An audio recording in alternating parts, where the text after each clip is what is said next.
News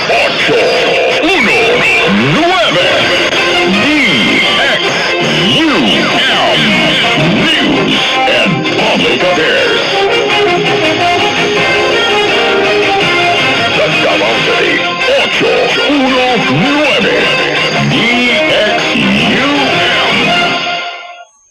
Atau oras alas 12:30.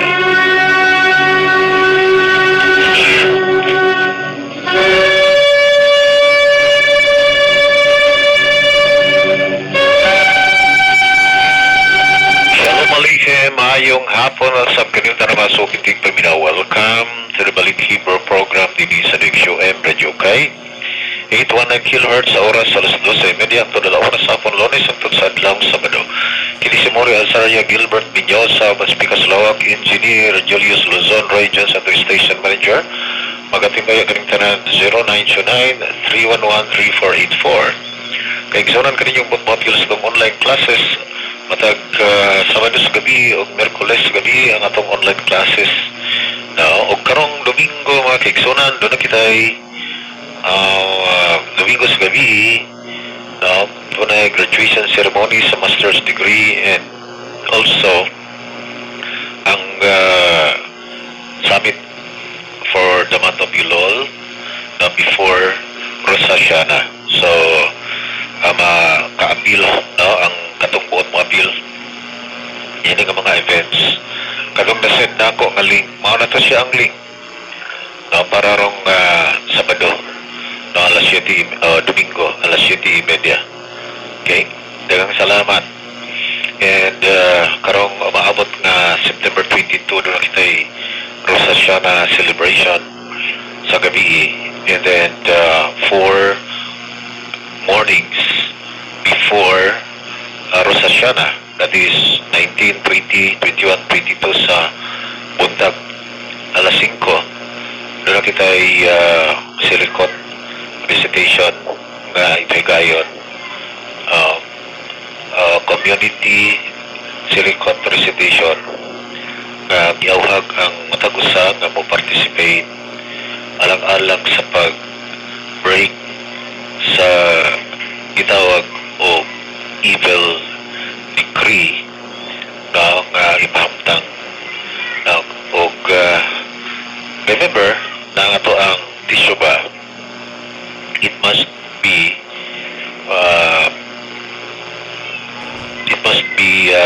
verbalized personally. Kinahanglan ikaw mismo ang naga-verbalize og walay mediator na mao'y magabugar nimo.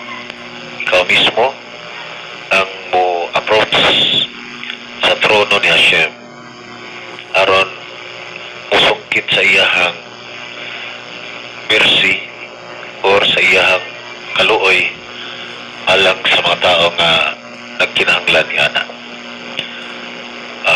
So minungdanon nga masayit kita nga si Hashem nagakaluoy ni atong mga tao nga nagkinahanglan og kaluoy apan ni atong mga tao nga mga mayubiton lahi usab ang iyang treatment kanila.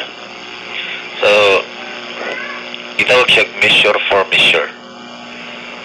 Ang judgment is measure for measure, that is mida kinigit mida, nga kung 50 kilos ang equivalent na nga punishment sa salaod kagihimo, it is 50 kilos judgment. But then this judgment, this evil decree can be suspended. It can be suspended. O ang makasuspend mo ato ang tissue ba, ato ang pagbalik kay Hashem, ato ang pag acknowledge na nakasalata kanya kita supil. We don't acknowledge, as mentioned in Isaiah chapter 1 verse 18, na come let us reason together. Dali og usahan ta paghusay. Bisan pa man yung mga sala, kini mapula. Papution. Sama sa balhibo sa karniro o sama sa nieve or sama sa snow. So, ang matag usa, adunay atraso. Ang matag usa, adunay krimen nga nitabo. Og gihulat niya nga ang matag usa mo acknowledge. Og dili nato pwede isalig sa uban. There is no such proxy repentance. Walay proxy repentance. As mentioned in the book of Leviticus 5:17, the sinner is accountable of his action. Ang matag usa, accountable ta sa ato ang mga action. Ato ang mga gihimo nga mga salaon. Accountable ta ni ana. Ano man, tungod kay wala ta gipa-exist ni kalibutan na para nga kita'y matuman. Doon ay loss for humanity nga mao ang mag-civilize sa tao. Wala ilungdan ganong may lungdanon kaayo nga kabaluta sa Torah for the nations. Tungod kay something somehow mauni ang gamiton alang sa judgment. Ngay pahamtang ka nato. And that is the Torah for the nations. Kung unsa man ang iyang gisugo para nato, kunya atong i-violate, accountable ta ni ana. Walay tao nga pwede maingon nga wa man ko kabalo. Whether with or without your knowledge, the judgment is implemented. Ang judgment kini siya i-implement. So, tungod yan na, ay matagusan nato mga accountable na ta, obligado ta, na kinahanglan o gitawag o personal na tisyuba. Ikaw mismo usab ang magtisyuba. Dili ni mo i-trust ni bisan kinsa. From Genesis to Malachi, you cannot find the concept of mediator or mediatrix. Dili ka kakita na og concept sa mediator. Ang buti pasabot,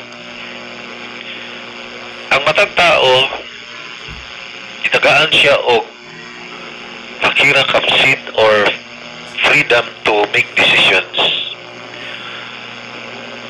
Natungod ni ana, siya usab accountable sa iyang mga decisions. Doon ay accountability in every decision that we do, decisions that we make. Doon na siya accountability. O kinahanglan, usag-usa nato, makasayon, hindi nga accountability. Dili kay agi pasaylon ako 2,000 ka tuig. Yang siya na bago pang na tao. Ang matag usa nga nag-violate, doon na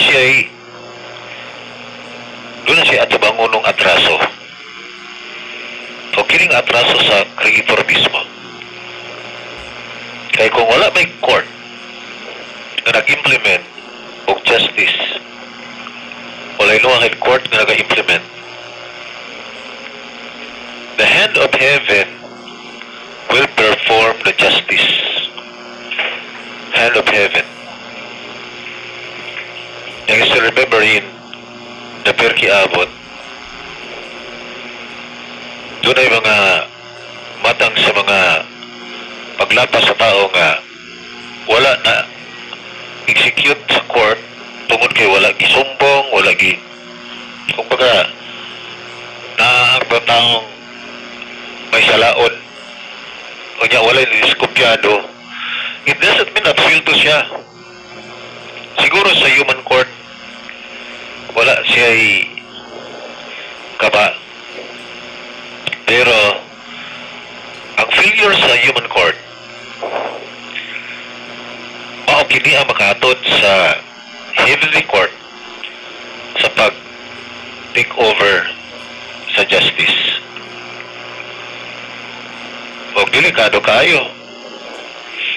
Ano man, tungkol kay walay tao nga maka-ikyas o batok sa husga sa mga kamot sa labang makagagahon. Sa kamot ni Hashem, walay tao nga pwede makaiwas. Pero, adunay makasuspend. The decree or the evil decree be suspended if we engage in Teshuvah, Tifela, Torah, and Tzedakah. We engage na sa pagbalik kay Hashem. That means, ibaliwala nato ato giwakli ang iyahang mga isugo nato. Kabisan kaya nato himuon. Wala nato himuon ano man tungod kay ibaliwala nato. Kinahanglan nga kita mubalik kaniya. O acknowledge na kita nakasala, nakahimo taong dili maayo, naka-violate ta sa butang nga iyang i-warning. And that is Teshuvah. And then, we need to study Torah. Don't just cry and cry inside the room. It's not enough nga ikaw magsighilap. Nga naman, makakos na siya o depression, extreme loneliness. Ang evil inclination daw, according to the sages, nangandoy nga ang tao magpakasala. Pero, ang iya gidang main motive, dili daw siya mag-matter kung nakasala ba wala. Ang iya lang nga, dado niya ang tao sa extreme loneliness. Dado niya ang tao sa depression. Eh, once ma-depress ang tao, palayo lang. Malayo siya sa mga chances na siya ma-restore. Tungod kay mahimo siyang self-centered nga tao, kanya ma-self-pity siya sa iyang kaugalingon. So, inungdanan kaayo na kabaluta nga ang patagusa now gitagaag chance kay gayunan nga mo mohimog Teshuvah and then mugtuon og Torah. Magsigig study tungod kay according to the sages, if you study Torah as if you perform the entire commandments, as if you perform the entire mitzvot, tungod lang sa pag-study nimo, sama ra nga i-perform nimo ang kinatibuk-an nga mga commands, kinatibuk-an nga mga sugo. It's just the same with the level of performing all the commands. Parang mga Jewish nga medyo idara na kaayo niya, luyahon na, nagsiki na lang yun sila og study. By doing that, as if ilang i-perform ang kinatibok ang commands. Ang Torah lamang makahatag na to og cleansing. Ang Torah lamang makahatag na to og sanctification. Ang Torah lamang ay makahatag na to og makahinlo sa tong konsensya. Tungod kay the moment ang tao magpakasala, masakiton ang iyang nishama, masakiton ang iyang soul. And since the Torah is perfect, Psalms 19 verse 8, therefore, the perfection of the Torah can cleanse and sanctify the soul of a person from all impurities.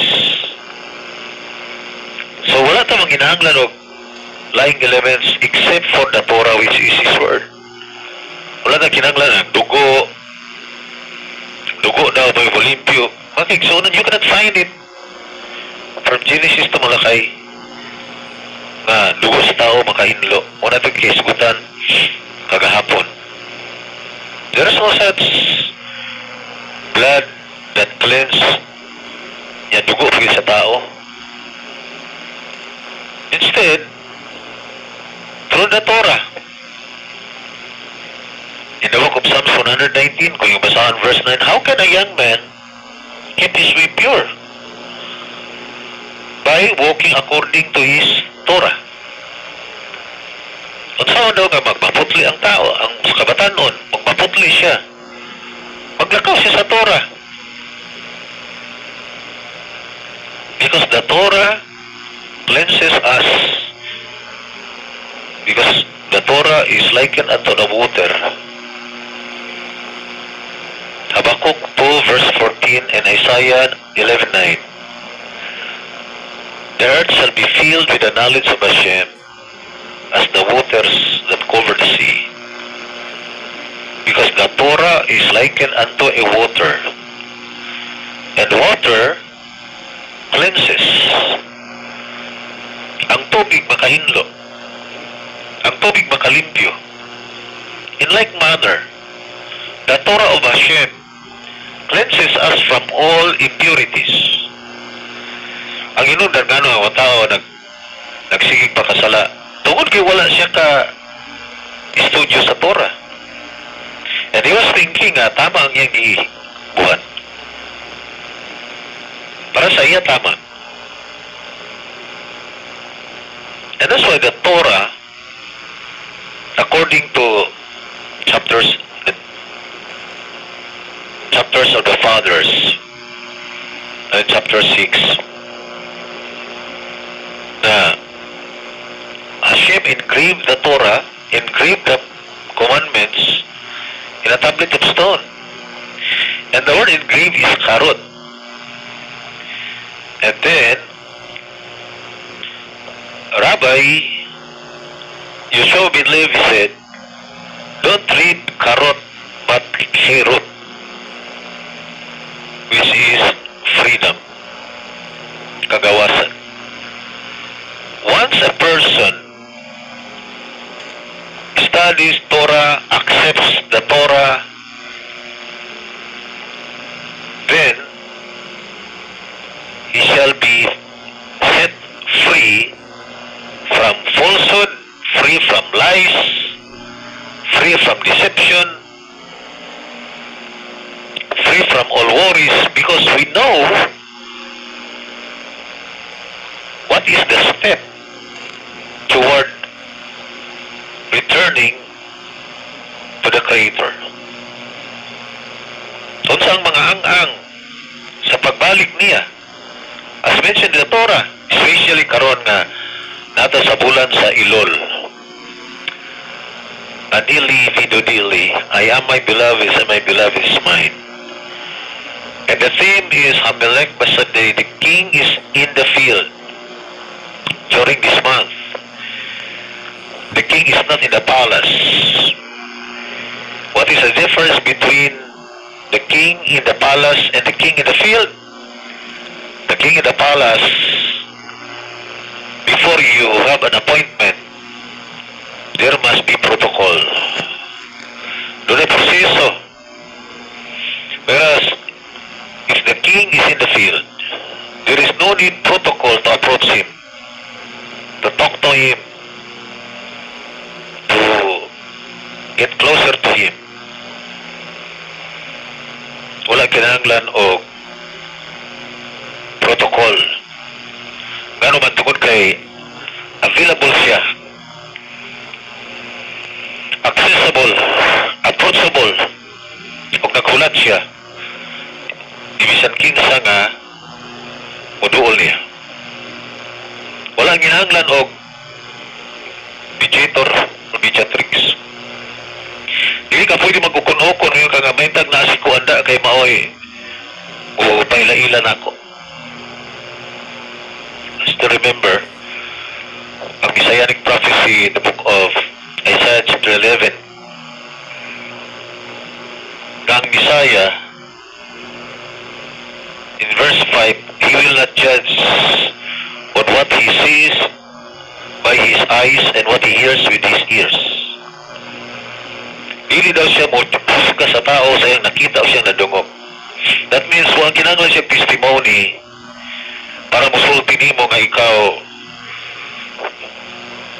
tarong ka or makasasala ka or limpyo ka nga tao. Huwag siya naging langlag witness to testify how pure you are, how cleansed you are. Instead, according to the sages, kung siya dili man mahusga siyang nakita og nadungog, unsa niya paghusga sa tao? And then in the book of in the Gemara tractate sa doctrine of the Gemara, it says he will judge through smell. Siya mahusga pinagi sa pagsimhot or pagpanimaho. Kung baga masimutan niya kanatawahan na delikado na siya. Masimutan niya kanatawahan na righteous na siya. Kanatawahan na tsadik na siya. Kanatawahan na Jewish na siya. Kanatawahan na nuwakay na siya. Wala siya naging witness. Tungkol kay masimutan niya. As we study Torah, dikto na itong Torah mga kiksunan, only ang maghatag na ito og freedom from all deceptions, all lies, and falsehood. Next is tefillah. That is the importance of prayer. According to the sages,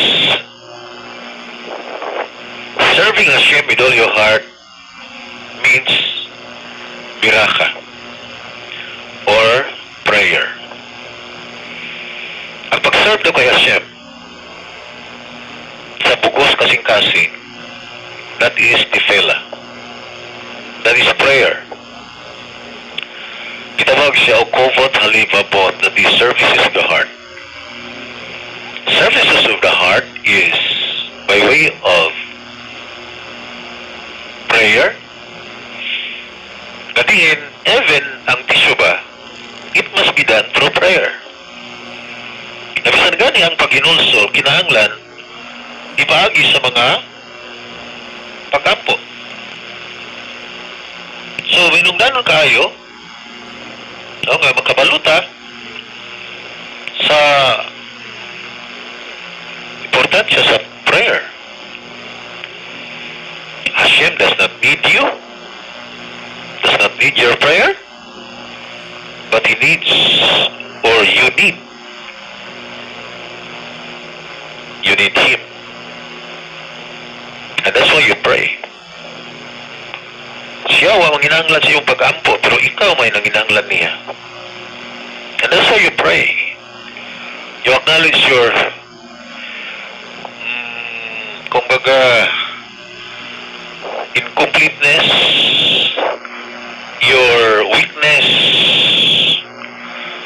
your incapacity. Yung i-acknowledge ang imuhang mga pagkulang. The moment you pray,